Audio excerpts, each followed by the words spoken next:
Chers amis, bonjour. Eh bien, écoutez, ça a été voté, hein, à moins que le Sénat retoque le truc. Le droit à l'euthanasie est un soin intégré dans le Code de la santé publique. Moi, je mettrai entre parenthèses dans le Code de la santé des comptes publics, parce qu'il s'agit bien de cela. Il s'agit bien d'une forme de nazisme qui tend à éliminer ceux qui coûtent à la société sans prendre en compte le vécu de ces personnes et l'humanité, puisque c'est en 48 heures qu'on pourra mettre à mort quelqu'un. Toute personne qui s'y opposera, professionnel de santé ou proche, sera condamnée à 1 500 € d'amende et risquera 1 an de prison ferme. Limite, beaucoup plus que quelqu'un qui va matraquer une petite vieille, hein. Il y a aussi la clause de conscience qui n'existe plus. En mon âme et conscience, je refuse de pratiquer une euthanasie, c'est fini. La personne devra obéir à l'ordre, devra donner la mort. Voilà. Vous savez, à force de donner la mort aux personnes, on banalise la mort, hein. C'est un peu le but de cette société de dingue. Un seul médecin décisionnaire, hein, sans contre-pouvoir. Voilà, c'est un médecin. Hop, il aura le droit de vie ou de mort sur la personne. On sait qu'il y a des personnes sur le coup de la douleur qui peuvent dire qu'ils veulent mourir, et puis des fois ça passe. Voilà, je suis pas contre le droit de mourir dans la dignité, mais là on sait que c'est autre chose, parce que les mêmes qui ont promu l'injection expérimentale seraient des humanistes d'un coup à vouloir aménager des fins de vie honorables. Personne n'y croit. Enfin, ceux qui y croient, tant pis pour eux. Et il n'y a aucun recours pour les proches. Mais je vous le dis tout de suite, il y a une parade, hein. Il y a une parade, je vous la dirai en fin de vidéo. Alors, c'est une loi qui a été peaufinée en loge franc-maçonne, hein. Je mettrai aussi cette petite vidéo de franc-maçon, soi-disant qu'ils n'ont pas d'influence. Lui, il y a 50 ans, lui dit clairement, hein, qu'ils ont une influence grandissante. Donc c'est leur grand truc. Il faut savoir que la franc-maçonnerie est aussi une passerelle des talmudistes, hein. Beaucoup de leurs choses dépendent de ce qui est écrit dans le Talmud, et il y a encore beaucoup de signes en hébreu, hein. Voilà, euh, dans, dans ce truc de franc-maçonnerie. Le Talmud, bon, ça relève d'une religion entre guillemets qui pousse beaucoup à la mort, qui est là pour manipuler le genre. Enfin, vous voyez, que tout ce qui semble acquis ne ressemble plus à rien. Enfin, une perte complète de repères. Donc, depuis Vatican II, l'Église ne sert ne s'oppose plus à rien. Enfin, voilà, c'est devenu aussi une espèce de succursale de validation de tout ça, hein. Ils s'opposent très légèrement. Pour ce qui me concerne, j'ai été approché par les francs-maçons par 2 fois, par des grands maîtres, vous savez, les 33e degrés, pour des raisons diverses, mais en tout cas, ils m'ont approché, dont un qui était quelqu'un de très sympathique, hein. Il n'avait rien à dire sur la personne en termes hors de sa loge. En tout cas, il paraissait tout à fait sympathique. Il faut comprendre que rentrer en franc-maçonnerie, c'est tout sauf la rencontre vers soi-même. C'est tout le contraire. C'est une rencontre avec une horde d'intérêts communs. Voilà, ce n'est que ça. Les personnes se sentent plus puissantes en groupe. Et c'est tout le contraire de l'introspection, hein.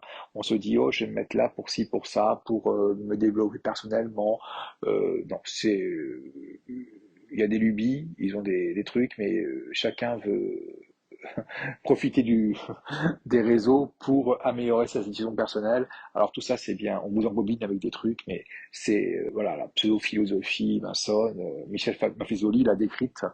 Voilà, il a dit c'est peut-être plus que des affairistes. Euh, donc pour finir avec mon ami là qui a voulu me recruter, il m'explique un peu les rites. Alors il me parle de rites écossais anciens, enfin les rites écossais acceptés, enfin quelque chose dans ce goût-là. Et il me dit que, en fait, voilà, il faut se taire pendant 1 an, et que quand on rentre en franc-maçonnerie, et que il fallait s'agenouiller devant lui et l'appeler grand maître vénérable. Et là, bah, rien que l'introduction, vous savez que ça pue, hein, parce que on s'agenouille déjà. Moi, j'agenouille devant personne. Je l'appelle grand maître. Alors même pas maître, hein, c'est grand maître. Ils adorent les titres, et vénérable. Donc, vous voyez, là, c'est la négation de Dieu. On vénère un être humain. pour être vénérable, je vois pas d'humain vénérable en réalité. L'humain le plus vertueux n'est pas vénérable. Il est estimable, appréciable. On peut le prendre comme exemple, mais on ne peut vénérer que Dieu ou la source ou l'univers. Vous voyez, tout ce qui a, tout ce qui est au-dessus de notre intelligence. Donc là, en fait, en saluant une personne avec ce cérémonial, quand il me dit, oh, c'est pas très important, je dis, ben, bien sûr, c'est très important. Et donc, à ce moment-là, la discussion s'arrête parce qu'il sait que j'ai compris. Hein. Donc, il est jamais revenu à la charge, mais voilà, pendant quelques mois, il a essayé. Hein. Voilà. Donc ça, c'est mon expérience personnelle. La parade pour éviter ça, pour l'instant, peut-être qu'ils trouveront encore quelque chose pour pallier à ce problème, c'est un acte de protection signé devant chez le notaire. Donc ça vaut dans les 100 euros et vous allez devant chez le notaire, ce qui fait que la personne âgée, enfin la personne que vous voulez protéger, si vous voulez, pour toute décision la concernant, vous avez un droit de regard. Donc l'ayant droit a un droit de regard, ce qui fait que au niveau de médecin, enfin d'hôpital, si jamais vous avez à vous confronter à eux, qui ont tout pouvoir, eh bien là vous aurez au moins ce papier à leur mettre sous les yeux et on prend là, on attaque le truc sur une tournure juridique et ils aiment pas trop ça, ils disent que la personne elle est bien renseignée et que ça peut leur poser problème. Donc, c'est un artifice juridique, on est dans un monde juridique, il fonctionne sur des choses juridiques, hein, faut le savoir, et ne pas avoir des bases juridiques, je dirais au niveau de l'éducation, c'est presque un crime parce que vous ne pouvez pas vous défendre si vous n'avez pas quelques bases juridiques dans ce monde ultra juridique. Hein. Voilà. Je vous laisse et puis on va voir comment tout ça va se dérouler. Enfin, si le Sénat va un peu bouger, ça m'étonnerait. Pas le genre, du moment qu'ils bouffent et puis qu'ils ont leur chauffeur, ils s'en fichent un petit peu. Donc, je sais pas à quoi ça sert ce Sénat. Ça coûte de l'argent. Je vous laisse, je vous embrasse. Est-ce que vous avez toujours une influence politique? Oui, certainement. L'influence de la maçonnerie est même peut-être plus importante encore, voyez-vous, que sous la Troisième ou la Quatrième République. Elle se place à un autre niveau, autre part. Où ça? Écoutez, il n'y a pas aujourd'hui d'associations, de groupements, de syndicats dans lesquels les francs-maçons ne se trouvent et aux postes de responsabilité les plus